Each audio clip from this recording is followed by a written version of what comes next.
Les ont provoqué des coulées de boue, des sous-sols de maisons inondés. C'est au nord d'Amiens que les dégâts sont les plus importants de Salouet-la-Beauval. Il est tombé jusque 59 mm d'eau et de la grêle.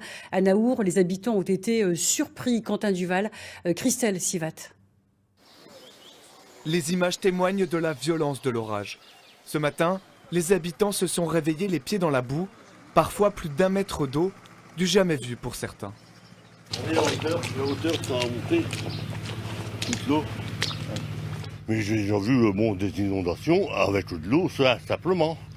Mais là c'est... Ah non, jamais vu. Ça fait 40 ans que j'habite ici, mais jamais vu ça.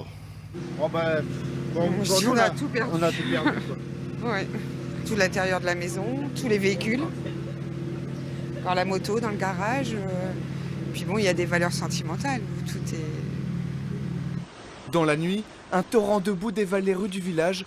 La force du courant emporte tout sur son passage. Ce matin, 40 pompiers étaient mobilisés à Naour, 60 interventions dans tout le département. Et les types d'opérations que nous menons depuis cette nuit sont du pompage, voilà, comme vous le voyez avec la pompe grand débit qui est derrière moi, du pompage de sous-sol. Là, nous allons entamer les nettoyages de chaussées et d'habitations à grande eau si possible, si l'évacuation des eaux le permet, et apporter notre aide aux sinistrés dans la mesure du possible. Un orage soudain qui a surpris tout le monde. Le maire regrette lui de ne pas avoir pu anticiper.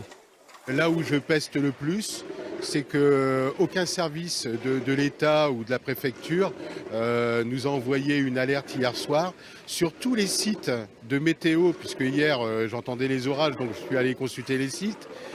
Aucun site, ils étaient à 0,2 mm. C'est-à-dire que c'est quand même assez impressionnant qu'en France, on ne soit pas capable de prévoir des intempéries d'une telle ampleur. Aujourd'hui, la plupart des habitants étaient coincés à Naour. Ensemble, ils ont déblayé, nettoyé la chaussée. Prochaine étape, attendre la visite de l'expert et chiffrer les dégâts.